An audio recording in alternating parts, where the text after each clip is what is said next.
1925 तक ये स्पष्ट हो गया था कि सरकार अपनी मनमानी करेगी। जिन्ना एक बार फिर वापसी की तैयारी कर रहे थे और कांग्रेस सरकार जिन्ना और मुसलमानों को रियायत दे रही थी। इसी दौरान मुंबई से सिंध अलग हुआ और गोल में सम्मेलन भी आयोजित किया गया, जहां अल्पसंख्यकों पर कई सवाल उठे और जिन्ना उनका जवाब देते हुए इस स्थिति का फायदा उठाते हुए 1935 में जिन्ना ने फेडरेशन ऑफ इंडिया का निर्माण किया। 1939 से लेकर 1944 तक जिन्ना ने मुस्लिम अधिकारियों के लिए खुली लड़ाई लड़ी और अपना असली रूप दिखाया। 1940 में ही अप्रैल में जिन्ना ने दो राष्ट्र के सिद्धांत की मांग कर ली थी। उन्हें इस बात का ध्यान था कि भारत में हर राज्य में हिंदू मुसलमान हैं, लेकिन इसके बावजूद उन्होंने विभाजन की बात छेड़ दी थी। गोरी सरकार इसी बात का इंतजार कर रही थी और युद्ध के दौरान हिंदू और मुसलमान अलग अलग हो चुके थे। दूसरी ओर हिंदू महासभा ने युवाओं को सैन्य प्रशिक्षण देने की आवश्यकता महसूस की और इस बात का विरोध अंग्रेज जानबूझकर कर रहे थे। बावजूद इसके महासभा ने वायुसेना, जल सेना और थल सेना में करीब 1.25 लाख हिंदू युवाओं को युद्ध प्रशिक्षण में महारथी बना दिया। 1942 में कांग्रेस ने भारत छोड़ो आंदोलन की शुरुआत गांधी जी के नेतृत्व में की। इस समय विश्व में कई परिवर्तन हो रहे थे। अप्रैल 1945 में जर्मन से जापान हार चुका था और उसी वर्ष जापान पर परमाणु बम गिराए गए। भारत छोड़ो आंदोलन अनसक्सेसफुल रहा और अंग्रेज अपनी जीत का जश्न मना रहे थे। वहीं जिन्ना ने अपनी हिंसा के साथ गांधी जी के अहिंसा को असफल कर दिया था। अखंड भारत के विभाजन का खामियाजा भारत छोड़ो आंदोलन को बंद करके चुकाना पड़ा। गांधी जी की हत्या से न तो मुझे खुशी है और न ही मैं उस बात को याद करना चाहता हूं। इससे पहले ही सांप्रदायिक एकता भारत के टुकड़े कर चुकी थी और महात्मा को बरगलाया जा रहा था। हिंदू मुस्लिम एकता का आधार ही नष्ट हो चुका था। करोड़ों भारतीय मुस्लिम अब हमारे नहीं रहे थे। उन्हें अल्पसंख्यक कहा जाने लगा था। हत्याएं हुई, कब्जे हुए, बलात्कार हुए। 110 लाख लोग बेघर हुए। उनमें से कम 4 मिलियन मुस्लिम भी थे। बावजूद इसके गांधी जी अपनी नीति पर कायम रहे, जिसे देखकर मेरा खून खौल गया। गांधी जी अंग्रेजों की तरह फूट डालो और राज करो की नीति अपना चुके थे। उन्होंने देश का बंटवारा किया और निश्चित किया कि उनका राज कभी खत्म न हो। गांधी जी की नीतियों का खुलासा। सेक्शन 2। महात्मा गांधी की पॉलिसी अचूक थी। वो सरकार और जनता के बीच मीडिएटर मतलब माध्यम की भूमिका से संतुष्ट थे। वे जानते थे कि आंदोलन कब करना है, उसे कब बंद करना है। इस मामले का मास्टरमाइंड थे। वे आंदोलन की टेक्निक यानी तकनीक अच्छे से जानते थे। वे जानते थे कि आंदोलन आपदाओं का कारण बनेगी, राजनीति होगी, लेकिन परिस्थितियां नहीं बदलेंगी। गांधी जी उस समय खुद ही केस थे, खुद ही वकील थे और खुद ही जज। कांग्रेस पर उनका पूरा दबाव था और उन्होंने कांग्रेस को अपनी बुद्धि से जीत लिया था। मैं इस स्टेटमेंट में यह भी मेंशन करना चाहता हूं कि उन्होंने 25 सालों में कितनी गलतियां की और कितने गलत काम के दोषी वो हैं। उन्होंने नारों के जरिए षड्यंत्र रचे और लोग उनके पीछे भागते चले गए। खिलाफत शुरू हुई और प्रथम विश्व युद्ध के बाद तुर्की ने अफ्रीका और मध्य पूर्व के अपने साम्राज्य से हाथ धो बैठा। सुल्तान को पद छोड़ने के लिए मजबूर किया गया और फिर वो गायब हो गए। उनके साथ ही खिलाफत समाप्त हो गई। भारत में खिलाफत ने नए मुस्लिम नेताओं को जन्म दिया। गांधी जी ने खिलाफत आंदोलन के जरिए अपनी पहचान बनाने का आसान तरीका धर्म को बनाया। गांधी जी की ये सोच नई मुश्किलें और आपदा लेकर आई। मुसलमानों में अली बंधु सिर चढ़कर बोलने लगे और खिलाफत आंदोलन भारत में असफल रहा। कुछ समय बाद मुसलमानों ने फिर खिलाफत आंदोलन अपने दम पर शुरू किया और इसमें उन्होंने कांग्रेस को भी शामिल नहीं किया। एक बार फिर सक्सेस नहीं हुए और निराशा और गुस्से से भरे मुसलमान हिंदुओं पर टूट पड़े। दंगे हुए जिसमें अधिकतर पीड़ित हिंदू थे। जबरदस्ती सैकड़ों हिंदुओं को इस्लाम कबूल करवाया गया। महिलाओं के साथ बलात्कार किया गया और सांप्रदायिक राजनीति भारत में चरम पर थी। कांग्रेस सरकार हमलावरों के खिलाफ कार्रवाई करने की अनुमति नहीं दे रही थी। मुसलमानों ने 1924 में आर्य समाज पर हमला कर दिया। इस हमले का न कोई कारण था, न कोई ठोस वजह। गांधी जी इस पर भी चुप रहे, लेकिन उन्होंने आर्यों के प्रति अपने प्रेम का इजहार जरूर किया। पद और लीडरशिप की लालच में आर्य समाजियों को राजनीतिक खेल का हिस्सा बना लिया गया। लाला लाजपत राय और स्वामी श्रद्धानंद दो ऐसे आर्य समाजी थे जो कांग्रेसी भी थे, नेता भी थे, लेकिन गांधी जी का आंख मीचकर समर्थन कभी नहीं करते थे। उन्होंने मुसलमानों का खुला विरोध किया। कुछ समय बाद ही स्वामी श्रद्धानंद जी की हत्या कर दी गई। हिंदू समाज सुधार की शुरुआत गांधी जी ने नहीं की थी। छुआछूत और विधवाओं के लिए दूसरी शादी की वकालत इससे पहले आर्य समाज कर चुका था। मुसलमानों के अत्याचारों को वक्त के साथ आर्य समाज के लोगों ने भुला दिया। हिंसा और अहिंसा पर कानून और शिक्षा के मामले में आर्य समाज के संस्थापक स्वामी दयानंद सरस्वती ने क्या नियम बनाए थे, उनके बारे में मैं बिल्कुल नहीं जानता, लेकिन उन्होंने बल के उपयोग पर मनाही जरूर रखी थी। सिंध का अलग किया जाना। 1928 तक जिन्ना लगातार बढ़ते जा रहे थे। उनके उचित अनुचित हर मांग को महात्मा गांधी स्वीकार कर रहे थे। इस बीच भारतीय लोकतंत्र और हिंदुओं का अहित जारी था।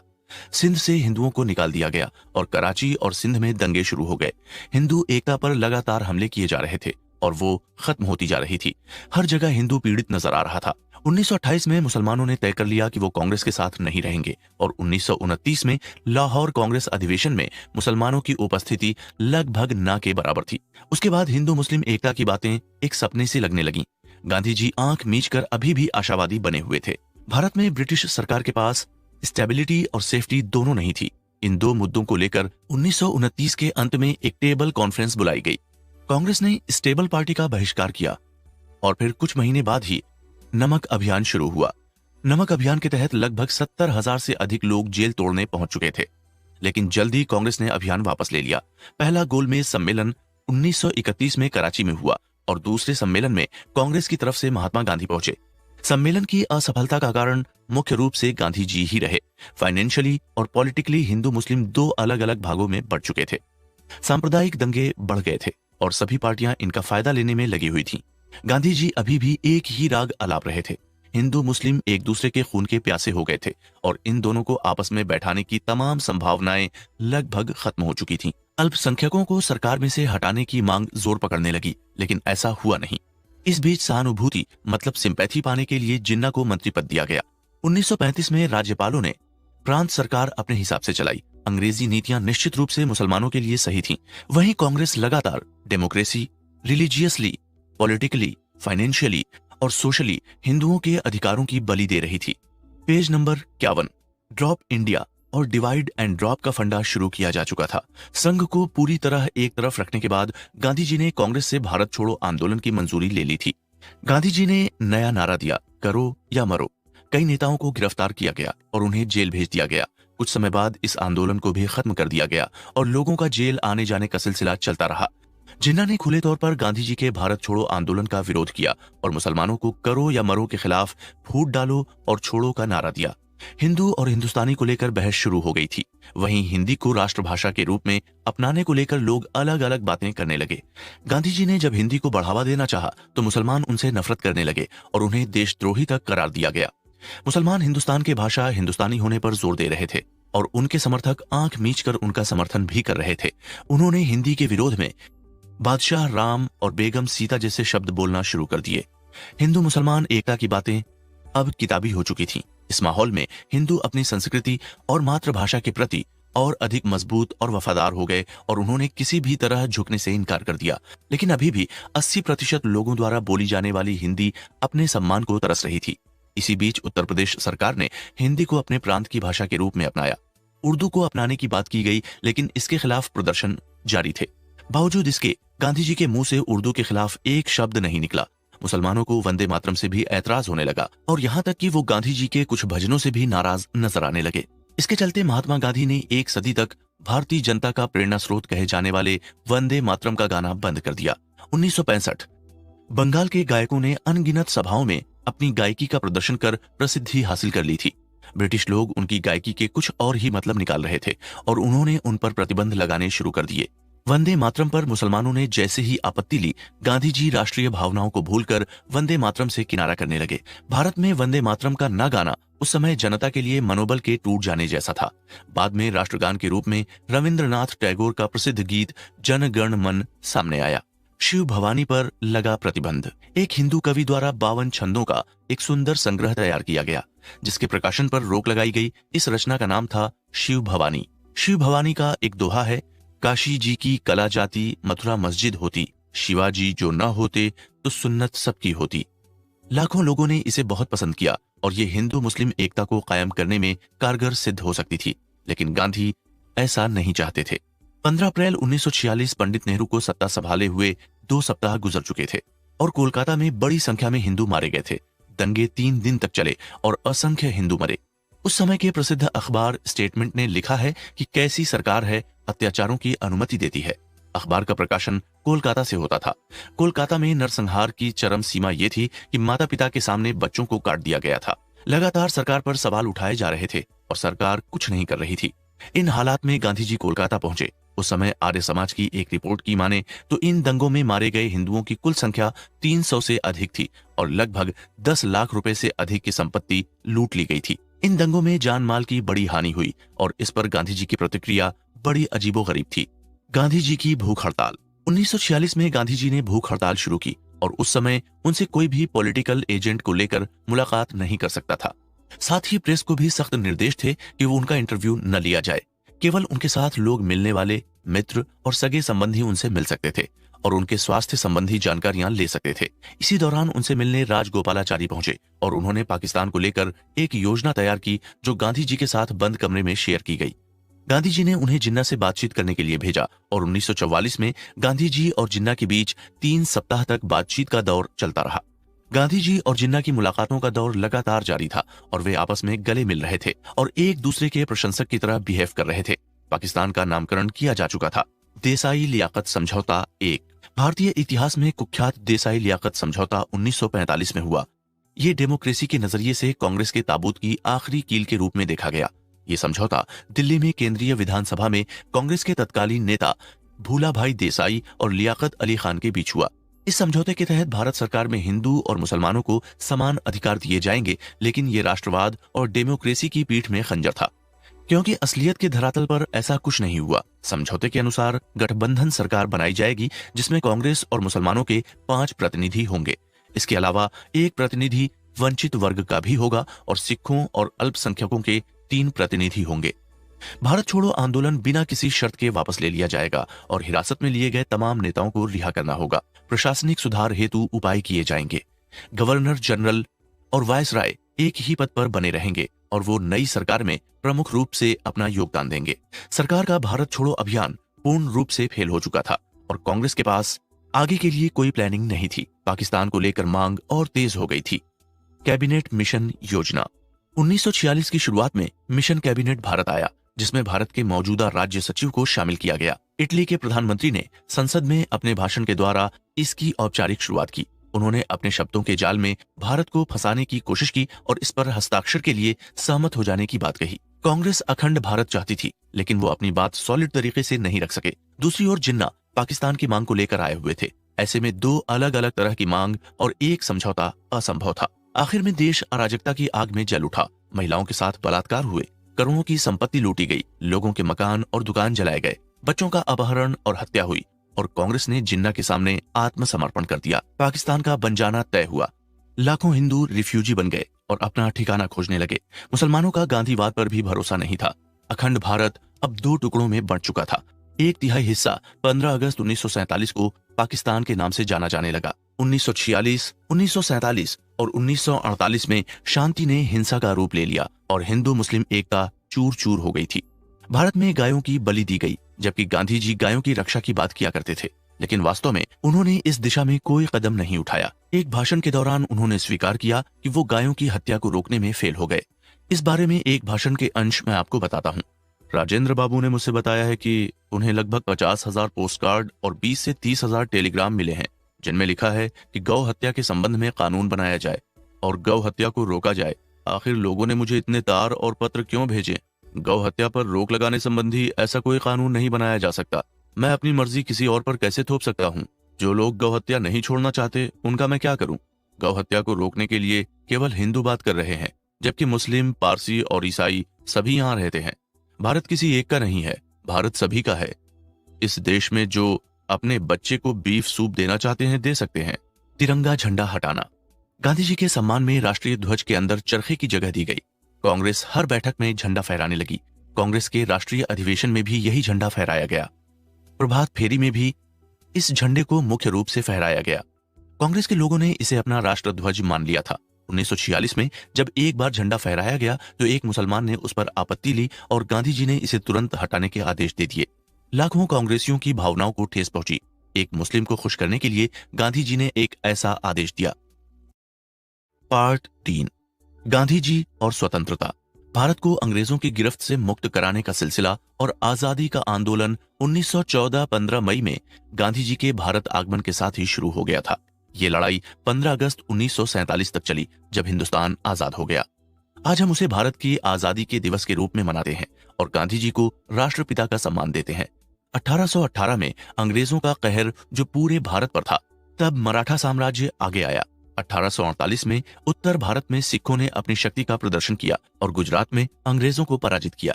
भारत के अधिकांश राज्यों में शक्ति के साथ बढ़ रहे आजादी के दीवानों को लेकर अंग्रेज शासन चिंतित हो चुका था। उन्हें इस बात की चिंता थी कि शायद अब उनका राज्य चला जाएगा और भारत की शक्ति को दबाने का हर संभव प्रयास करने लगे। सन 1906 में खुदीराम बोस ने बम लगाकर भारत के इरादे जाहिर कर दिए थे कि अब भारत अस्त्र शस्त्र के साथ भी तैयार है। गांधी जी 1914-15 में भारत आए, लेकिन इससे 8 साल पहले ही क्रांतिकारी आंदोलन देश में शुरू हो चुके थे। गांधी जी ने सत्य और अहिंसा के पाठ को आगे बढ़ाया, लेकिन क्रांतिकारी अपने अंदाज में काम कर रहे थे। सुभाष चंद्र बोस जैसे क्रांतिकारी अपनी अलग ही राह बनाकर आगे बढ़ चुके थे। महाराष्ट्र, पंजाब, बंगाल जैसे राज्यों में आंदोलन खूब फला फूला। लोकमान्य तिलक की मृत्यु के बाद नेतृत्व गांधी जी के हाथों में आ गया। उसी दौरान कांग्रेस ने भी अपने प्रयास स्वतंत्रता के लिए बढ़ा दिए थे। भारत में जगह जगह अभियान चलाए गए और क्रांति शुरू की गई। 1916 से लेकर 1918 तक की समय सीमा में भारतीय क्रांतिकारियों की शक्ति लगातार बढ़ती गई। आजादी के लिए क्रांति के साथ बलिदान शुरू हो चुके थे। अब इसे लेकर ब्रिटिश सरकार चिंतित हो चुकी थी और वो क्रांतिकारियों से डरने लगी थी।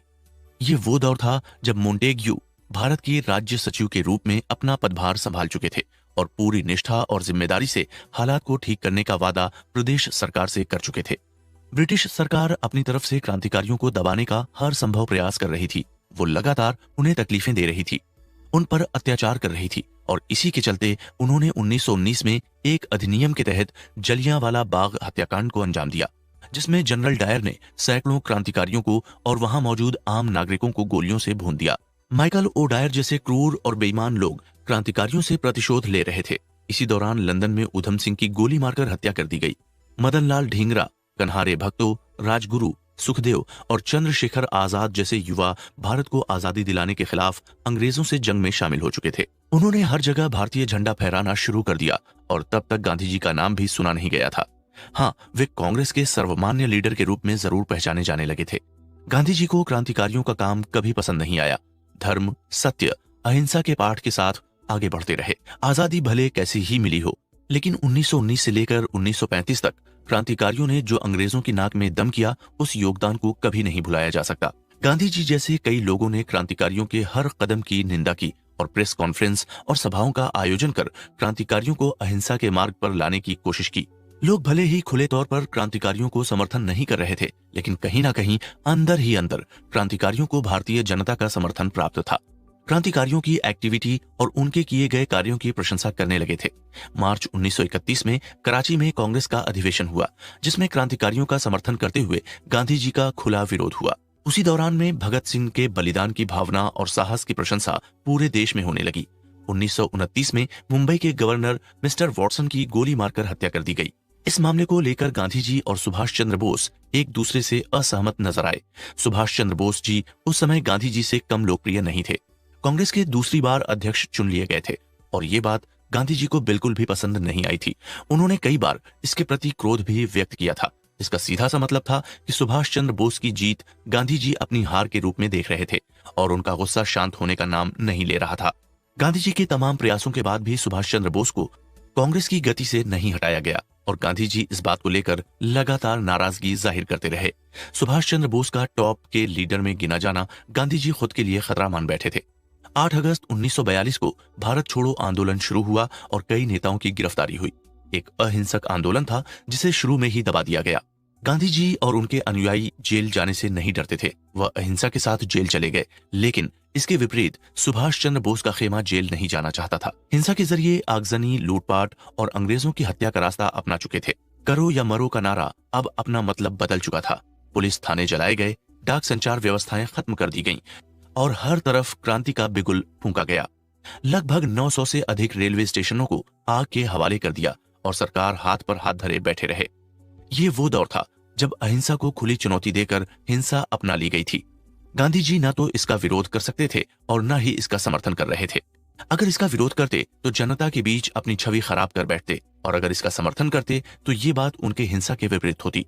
भारत छोड़ो आंदोलन वैसे भी हिंसा के लिए ही जाना गया था। क्रांतिकारियों ने अपने कारनामों से गांधी जी की अहिंसा वाले पाठ को एक तरफ रख दिया था।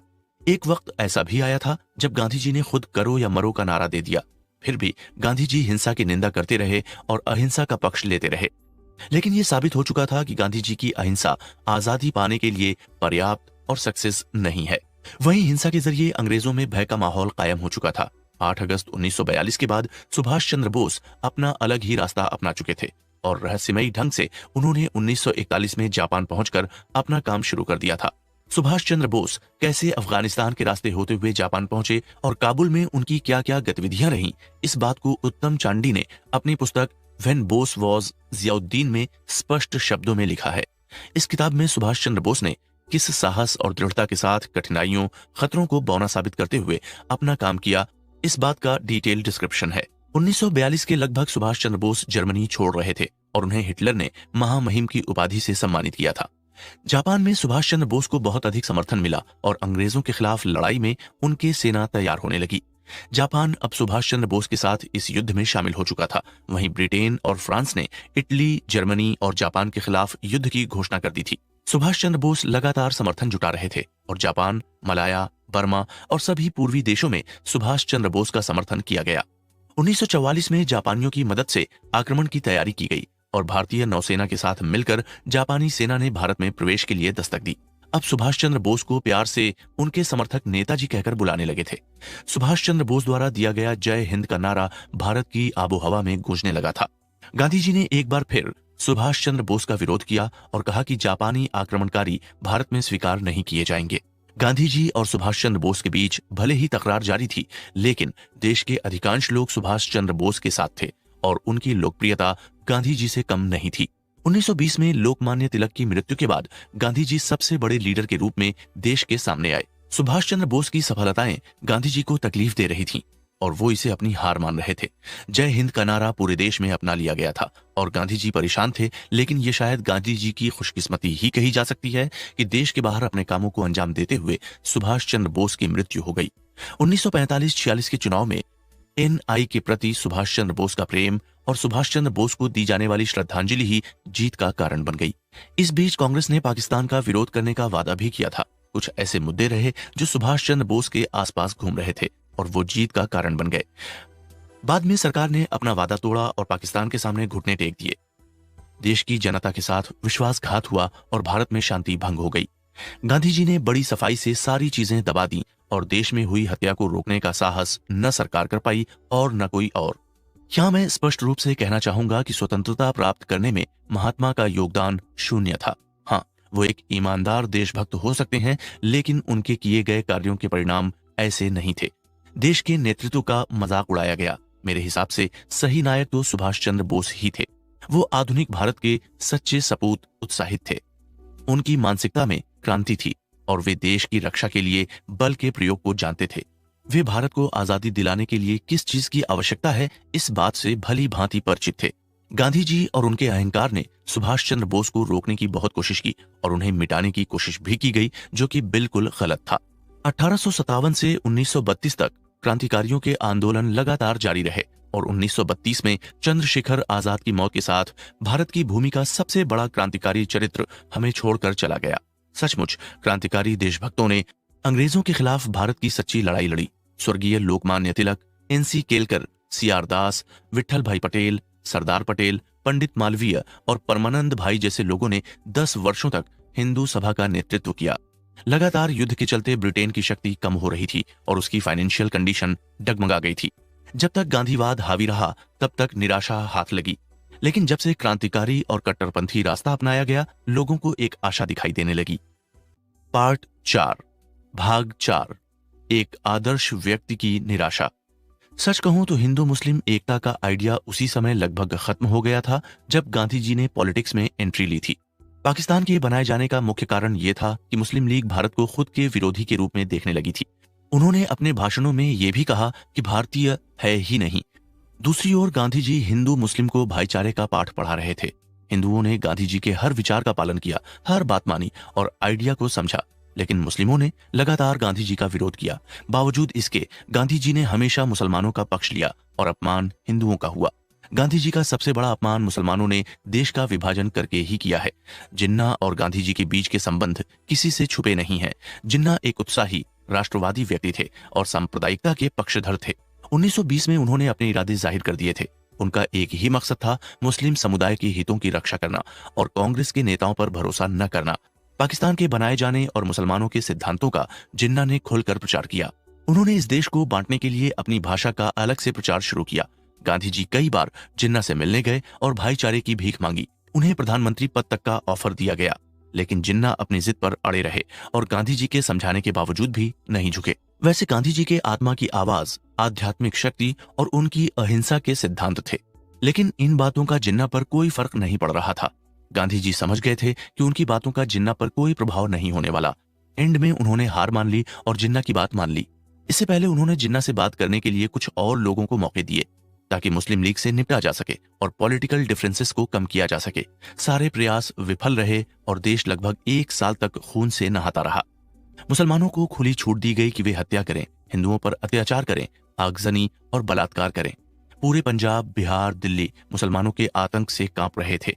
हिंदू भागने को तैयार थे और गांधी जी इसका कारण ढूंढने में लगे थे, जो उन्हें कभी नहीं मिला। गांधी जी को खुद को बम से उड़ाने की धमकियां मिलने लगीं। गांधी जी हमेशा अपने भाषणों में और सभाओं में हिंदुओं को नसीहत देते रहे कि मुसलमानों के साथ सम्मान से पेश आए, लेकिन उन्होंने मुसलमानों के अत्याचारों के खिलाफ एक शब्द नहीं कहा। पाकिस्तान में हिंदू और सिख मारे गए, सुहरावर्दी जैसे लोग गुंडों की नेतागिरी कर खुलेआम घूमने लगे। गांधी जी फिर भी अपने प्रवचन में यही कहते रहे कि हमें ठंडे दिमाग से सोचना चाहिए, हिंदुओं को मुसलमान से नाराज नहीं होना चाहिए और अगर वो तलवार चलाते हैं तो हमें शक्ति के साथ मरना स्वीकार कर लेना चाहिए। जन्म लेना और मरना हमारी नियति है, भले ही वो दुनिया पर राज करने के लिए हमें मार डालें, हमें इस बात का दुख नहीं होना चाहिए। अगर हम सबके साथ मर जाएं तो हमारे होठों पर एक मुस्कान हो, क्योंकि हम एक नए जीवन में प्रवेश कर रहे हैं। गांधी जी कहते थे कि हमें शांत रहना चाहिए, ईश्वर सबसे महान है और ऐसी कोई जगह नहीं है जहां पर भगवान न हो। उनका नाम लो, सब कुछ ठीक हो जाएगा। लेकिन मैं पूछता हूं कि ये बातें कहां तक सही हैं? मैं गांधी जी से ये भी पूछना चाहता हूं कि क्या होगा जब एक हिंदू पाकिस्तान में हो? ऐसा कैसे हो सकता है कोई हमें मारे और हम मर जाएं? हम भगवान का नाम तो लें, लेकिन बहादुरी कैसे छोड़ दें? खामोश कैसे रहें और अत्याचार के खिलाफ नाराज क्यों ना हो? मेरे हिसाब से हमें इंसान होने के नाते ये एहसास होना चाहिए कि जब वो हमें मारें तो हम उसका विरोध कर सकें।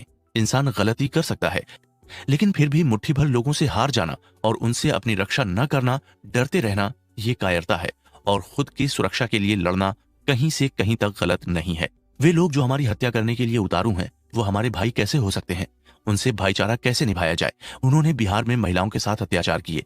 ऐसे में मैं कहूंगा कि गांधी जी को प्रतिशोध की इच्छा अपने दिमाग में जरूर रखनी चाहिए थी। हजारों कत्लेआम के खिलाफ आप अहिंसा का पाठ पढ़ाते हुए हिंदुओं को दोषी नहीं कह सकते। कुल मिलाकर गांधी जी कुछ और राग अलाप रहे थे और सरकार अनलकी हिंदुओं को सुरक्षा देने में असमर्थ थी। ऐसे में ये बात अननेचुरल नहीं थी कि एक प्रदेश के हिंदुओं का दर्द और दुख दूसरे प्रांत में रह रहे हिंदुओं के दिलो दिमाग पर हावी हो रहा था। इंसानी दिलो दिमाग में ऐसी नेचुरल प्रतिक्रियाएं होना स्वाभाविक है। पड़ोसी राज्य के लोगों को अपने भाइयों और अपने लोगों का दर्द सताने लगा था और मुसलमानों के खिलाफ प्रतिशोध की भावना बढ़ गई थी और अब मुसलमानों को रोकने का इरादा बना लिया गया था। एकमात्र तरीका था जिसे मुसलमानों के अत्याचारों को रोका जा सकता था, क्योंकि सरकार पहले ही हिंदुओं की रक्षा करने में असमर्थ थी। बिहार में हुए भीषण अत्याचारों ने हिंदुओं के खून में उबाल ला दिया था और इस तरह एक महान क्रांति मुसलमानों के द्वारा पैदा असंतोष के कारण अस्तित्व में आ चुकी थी। तानाशाही के खिलाफ असंतोष और प्रतिरोध की आवाजें उठने लगी थीं। ये वैसा ही था जैसे महाभारत और रामायण में देखा गया। वैसे भी क्रिया के विरुद्ध प्रतिक्रिया होना विज्ञान संगत भी है। मैं पहले भी कह चुका हूं कि गांधी जी के प्रयास अपर्याप्त थे और उनका पूरे देश में हमेशा विरोध हुआ, क्योंकि उनकी नीतियां गलत थीं। वैसे ही है, ऐसा क्या बिना लड़े नहीं जीता जा सकता। बहरहाल गांधी जी के मानने वालों में कई पैसे वाले लोग शामिल थे जो उन्हें फाइनेंशियल हेल्प भी करते थे। गांधी जी ने बिरला, डालमिया, वालचंद, हीराचंद, नानजी भाई, कालिदास जैसे लोगों से आर्थिक मदद लेने में कभी कोई संकोच नहीं किया। उन्होंने कभी भी इन लोगों का धन स्वीकार करने से मना नहीं किया। गांधी जी ने बड़े लोगों से संबंध होने के फायदे उठाए और नौसेना के लिए कंबल आपूर्ति हेतु खादी भंडार और कांग्रेस का अनुबंध भी करवाया। 1944 में जेल से बाहर आने के बाद गांधी जी का प्रभाव और अधिक बढ़ गया और आलम यह था कि गांधी जी की हर बात लोगों को सच लगने लगी थी। गांधी जी के प्रवचन में आत्मा की शांति, आंतरिक आवाज, उपवास, प्रार्थना, मन की पवित्रता जैसे शब्दों ने लोगों में अंधविश्वास पैदा कर दिया था।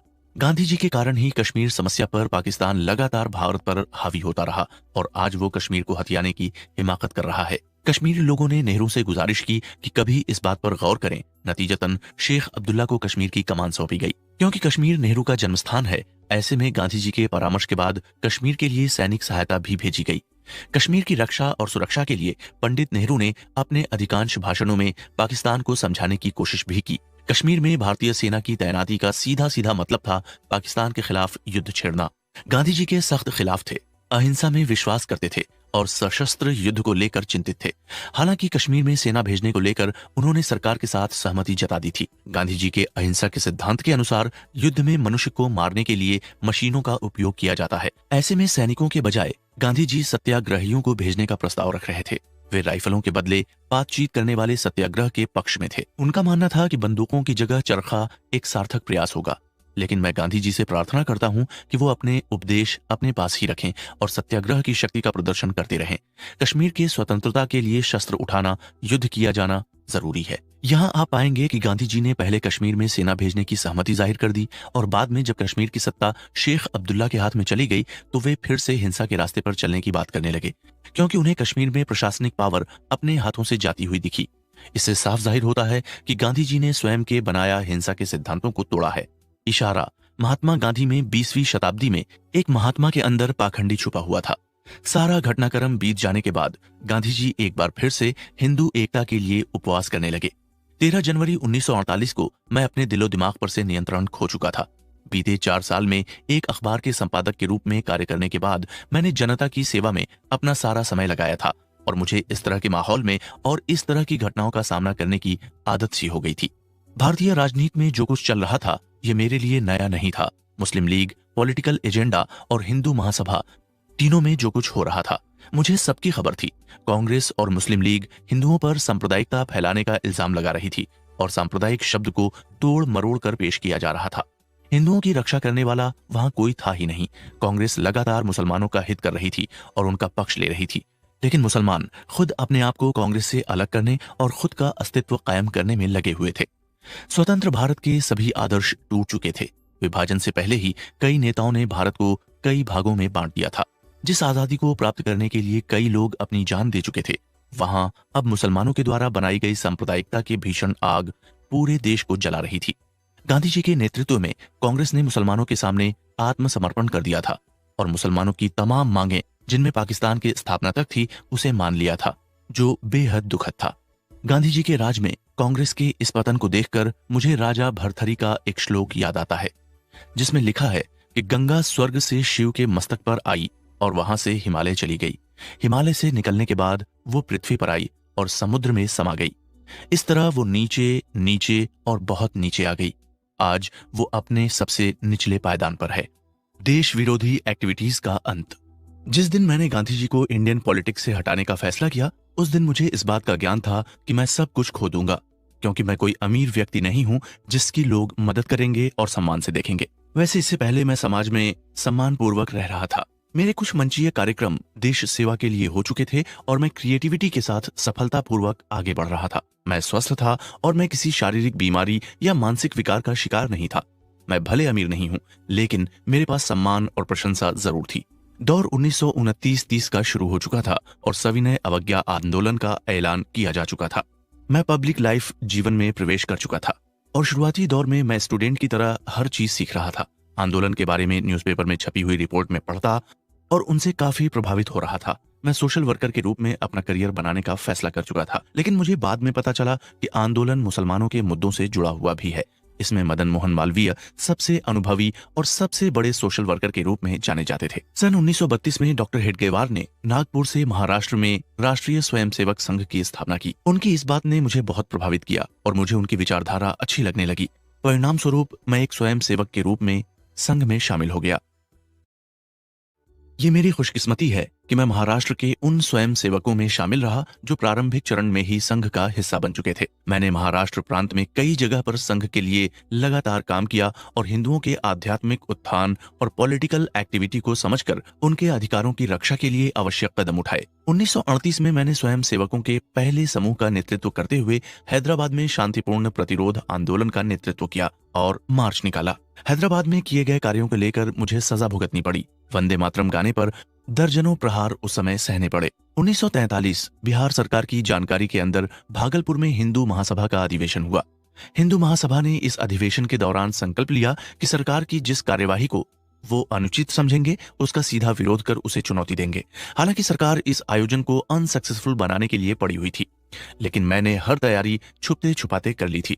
लगभग 1 महीने तक मैंने हर गतिविधि में लीड रोल निभाया और अंत में आयोजन सफल रहा। मेरे काम की बहुत सराहना हुई। इस समय मैं सार्वजनिक जीवन में मतलब सोशल वर्क के तौर पर खुद को स्वाभिमान से भरा महसूस कर रहा था। मैं आपको एक बात और बताना चाहूंगा कि मैं स्वभाव से हिंसक नहीं हूं। बैज ने अपनी गवाही में पेज नंबर 225 पर कहा है कि मैंने चाकू से वार किए थे, लेकिन उनका ये बयान पूरी तरह गलत है। मैंने ऐसा कोई काम नहीं किया था। जो लोग मुझे निजी तौर पर जानते हैं वो जानते हैं कि मैं काफी रिजर्व नेचर का व्यक्ति हूँ और गुस्सैल और हिंसक बिल्कुल नहीं हूँ। Page number 83। गांधी जी को पूरे देश ने देवता बना दिया था, लेकिन असलियत तो ये है कि उन्होंने देश के टुकड़े किए थे। मेरा मन क्रोध से भर चुका था। एक बात मैं स्पष्ट कर देना चाहता हूं कि मैं कांग्रेस का दुश्मन नहीं हूं और न ही उसका विरोधी हूं। कांग्रेस के नेताओं से मेरा मतभेद जरूर रहा। 28 फरवरी 1938 को मैंने वीर सावरकर को एक पत्र लिखा और उस पर मेरे हस्ताक्षर हैं। इस बात को मैं स्वीकार करता हूं कि गांधी जी और मेरे बीच कोई व्यक्तिगत दुश्मनी नहीं थी, लेकिन वो पाकिस्तान का समर्थन कर रहे थे और ये बात मुझे तकलीफ दे रही थी। वो ईमानदार थे और उस वक्त सबसे टॉप के लीडर भी बन चुके थे, लेकिन पाकिस्तान का निर्माण होने के बाद ये भारत के लिए सबसे दुखद घटना थी कि गांधी जी इसके लिए राजी हुए। उन्हें हर मामले की जानकारी थी और मैं उनके खिलाफ खड़ा नहीं हुआ।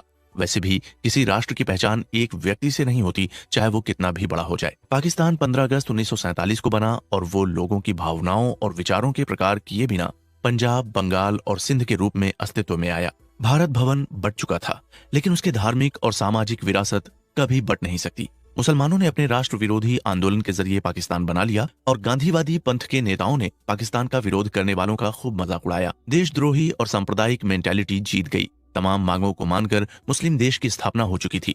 जिन्ना के मन का काम हुआ था, लेकिन शांति भंग हो चुकी थी। लोग निराश थे। करोड़ों हिंदुओं पर जुल्म हो रहे थे और उन्हें अपने घर छोड़ने पर मजबूर होना पड़ा था। ऐसे में मैं अपने अंदर एक आग महसूस कर रहा था, लेकिन कुछ कर नहीं पा रहा था। हर दिन न्यूज़पेपर अपने साथ हजारों हिंदुओं के साथ हुए जुल्म की खबरें लेकर आता था। 15,000 से अधिक सिखों को गोलियां मार दी गईं। महिलाओं के कपड़े उतारकर उन्हें नंगा कर जुलूस निकाला गया। लड़कियों और महिलाओं को जानवरों की तरह बाजार में खड़ा कर बेचा जाने लगा। आधा भारत रिफ्यूजी हो चुका था और जब इन शरणार्थियों ने मार्च निकाला तो वो 40 मील तक लंबा था। नेता और सरकार ने अभी भी अपनी रोटियां सेकने में लगे थे। अत्याचारों और खून खराबे का द्वार बंद होने का नाम नहीं ले रहा था।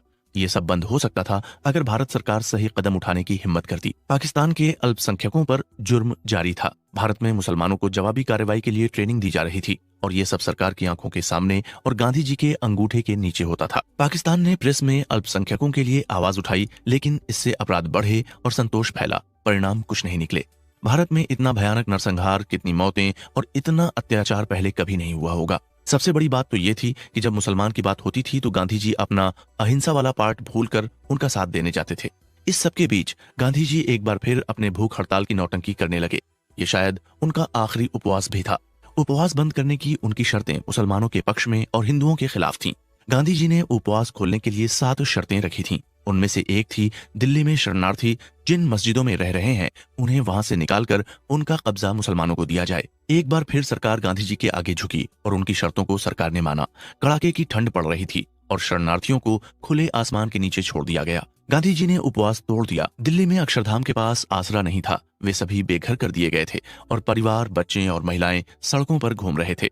रिफ्यूजी हिंदुओं ने गांधी जी से मांग की कि गांधी जी हमें रहने के लिए जगह दीजिए। अपनी मांगों को लेकर गांधी जी से मिलने बिरला हाउस तक गए और उन्हें अपने दर्द और आंसू दिखाए। ये वो लोग थे जो बंटवारे के कारण अपना घर खो चुके थे और अब गांधी जी ने उनसे मस्जिदों का आसरा भी छीन लिया था।